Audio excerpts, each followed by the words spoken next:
नमस्कार। मैं डॉक्टर चांद्री बनर्जी, सहायक आचार्य, भूगोल विभाग, राजकीय कला महाविद्यालय, अलवर, राजस्थान। और मेरे इस वीडियो या व्याख्यान का विषय है अनुप्रयुक्त भूगोल या अप्लाइड ज्योग्राफी की परिभाषा और विषय क्षेत्र के बारे में। सबसे पहले मैं बात करूंगी अनुप्रयुक्त भूगोल की परिभाषा को लेकर। जहां तक अनुप्रयुक्त भूगोल की बात है या अप्लाइड ज्योग्राफी की बात है, तो नाम से ही पता चल रहा है ये अनिवार्य रूप से भूगोल का एक उपशाखा है। 3 विद्वानों ने अनुप्रयुक्त भूगोल की परिभाषा, कार्य क्षेत्र और विषय से संबंधित महत्वपूर्ण योगदान दिया है। वो है L Dudley Stamp, L R Singh और माइकल पैसियोन। जहां तक एल डुडले स्टैम्प की बात है, उनके अनुसार अनुप्रयुक्त भूगोल का विकास भूगोल के एक उपक्षेत्र के रूप में 19वीं शताब्दी से ही शुरू हो गई थी। स्टैम्प ने अनुप्रयुक्त भूगोल को परिभाषित करते हुए कहा कि अनुप्रयुक्त भूगोल या अप्लाइड ज्योग्राफी भूगोल की वह उपशाखा है जिसमें भौगोलिक चिंतन का अनुप्रयोग भूगोल के सामाजिक, भौतिक तथा अन्य शाखाओं के विभिन्न पहलुओं पर किया जाता है। फिर आते हैं हम एल आर सिंह पे। एल आर सिंह के विचार में अनुप्रयुक्त भूगोल मानव, स्पेस या स्थान और संसाधनों की त्रय या संयोजन है। उनके अनुसार अनुप्रयुक्त भूगोल न केवल भौगोलिक ज्ञान जैसे कि सर्वेक्षण या भौगोलिक विश्लेषण के माध्यम से भूमि तथा पर्यावरण की वास्तविक समस्याओं को सुलझाने से जुड़े हुए हैं, बल्कि लोक नीतियां और राष्ट्रीय नियोजनों भी अनुप्रयुक्त भौगोलिक सिद्धांतों के प्रतिरूप माना जाता है। पैसियोन का मानना था कि भूगोलवेत्ताओं को, खासकर जो अनुप्रयुक्त भूगोल से जुड़े हुए हैं, उन्हें यह सुनिश्चित करना चाहिए कि उनका काम मानव कल्याण के निमित्त हो। सबसे पहले अगर देखा जाए तो 1899 में ए जे हर्बर्टसन ने अनुप्रयुक्त भूगोल को परिभाषित करते हुए यह कहा कि अनुप्रयुक्त भूगोल एक विशेष दृष्टिकोण है,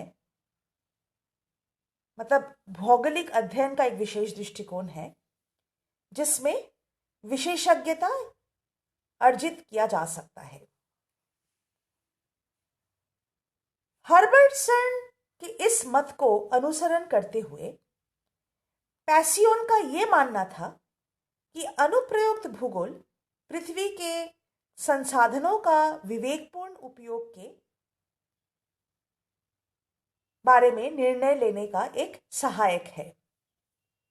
इसलिए जिस प्रकार संसाधनों की खोज जारी है, उस प्रकार नए नए आयामों के साथ अनुप्रयुक्त भूगोल में भी शोध जारी है। पैसियोन के अनुसार अनुप्रयुक्त भूगोल में भौगोलिक दृष्टिकोण से तथा भौगोलिक ज्ञान के उपयोग के माध्यम से मानवीय और भौतिक समस्याओं का समाधान किया जाता है।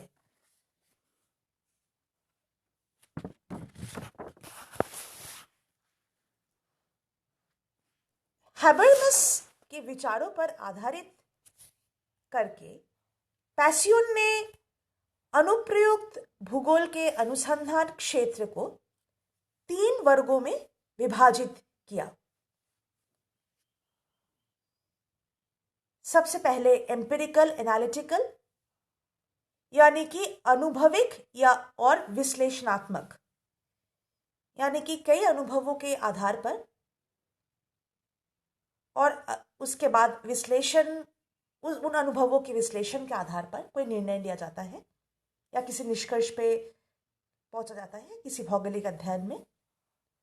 दूसरा है हिस्टोरिकल हर्मेन्यूटिक, यानी कि ऐतिहासिक और व्याख्यात्मक, यानी जो भी तथ्य उपलब्ध है उसके व्याख्या करके किसी भौगोलिक अध्ययन में किसी निष्कर्ष में पहुंचा जाता है। और अंत में रियलिस्ट और एंटिसिपेटरी, यानी कि यथार्थवादी या वास्तविक और पूर्वानुमानित या प्रत्याशित, यानी जो वास्तविक स्थितियां हैं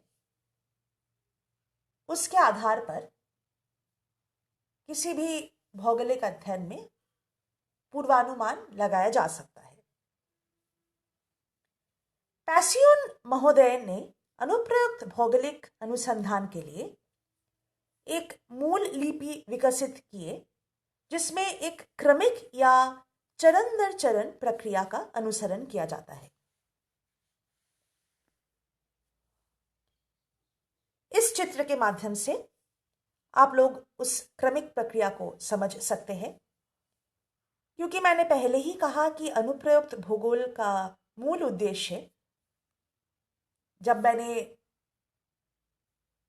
विभिन्न भूगोलवेत्ताओं द्वारा दिए गए, खासकर पैसियोन द्वारा दिए गए परिभाषा, अनुप्रयुक्त भूगोल की परिभाषा के बारे में बात की थी, तो मेरा ये कहना था कि अनुप्रयुक्त भूगोल का मूल उद्देश्य मानवीय तथा भौतिक या पर्यावरणीय समस्याओं का समाधान ढूंढना है।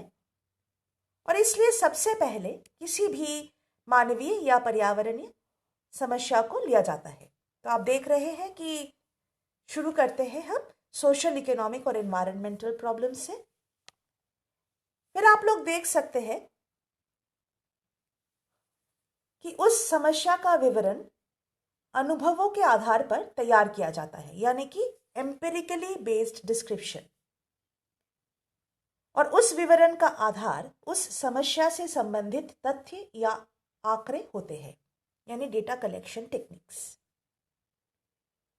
अगला चरण है एक्सप्लेनेशन, या उस समस्या का व्याख्या करके उसका विश्लेषण करना, जो दोनों ही प्रकार के हो सकते हैं,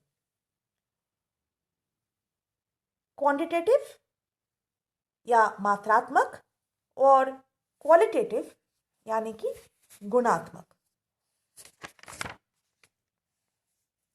इसके पश्चात किसी निष्कर्ष पर पहुंचा जाता है या किसी समस्या का आकलन संभव हो पाता है, और वो किया जाता है एकत्रित आंकड़े या तथ्य के आधार पर विभिन्न स्थितियों की तुलना से, यानी कि कंपैरेटिव टेक्निक्स के द्वारा। जब निष्कर्ष पर पहुंचे जाते हैं, निष्कर्ष पर पहुंचने के बाद, यानी जब हमारे पास फाइंडिंग्स उपलब्ध होते हैं और उसका आकलन यानी इवैल्यूएशन किया जाता है, तो और जिसके आधार पर हम किसी निष्कर्ष में पहुंचते हैं, तो निष्कर्ष पे पहुंचने के बाद उस समस्या के विभिन्न आयामों पर विचार किया जाता है तथा सुझावों को या रिकमेंडेशंस को प्रस्तुत किया जाता है।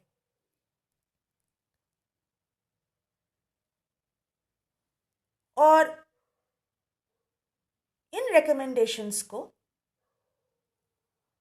अलग अलग तरीके से विभिन्न स्थानों पर, जहाँ जो भी स्थान, क्योंकि भूगोल में स्पेस या स्थान का एक बहुत ज़्यादा महत्व है, तो जो भी स्थान किसी विशेष मानवीय या पर्यावरणीय समस्या से जूझ रहे हैं, तो उन स्थानों पर ये सारे सुझाव संचारित किया जाता है, यानी कम्युनिकेट किया जाता है।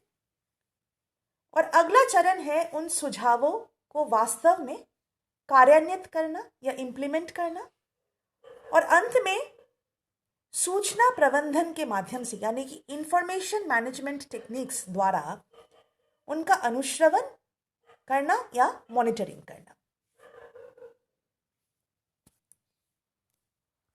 20वीं सदी के अंत के स्थितियों और मांगों के आधार पर पैसियोन ने अनुप्रयुक्त भूगोल को 4 बृहद भागों में विभाजित किया। पहला, प्राकृतिक और पर्यावरणीय विपदाएं यानी कि नेचुरल एंड एनवायरमेंटल हैजर्ड्स। फिर पर्यावरणीय परिवर्तन तथा पर्यावरणीय प्रबंधन यानी एनवायरमेंटल चेंज एंड मैनेजमेंट। फिर मानव पर्यावरण की चुनौतियां यानी कि challenges of the human environment. और अंत में स्थानिक विश्लेषण की तकनीकें जैसे जीआईएस यानी कि ज्योग्राफिक इंफॉर्मेशन सिस्टम, जीपीएस यानी ग्लोबल पोजीशनिंग सिस्टम, और सुदूर संवेदन यानी रिमोट सेंसिंग आदि।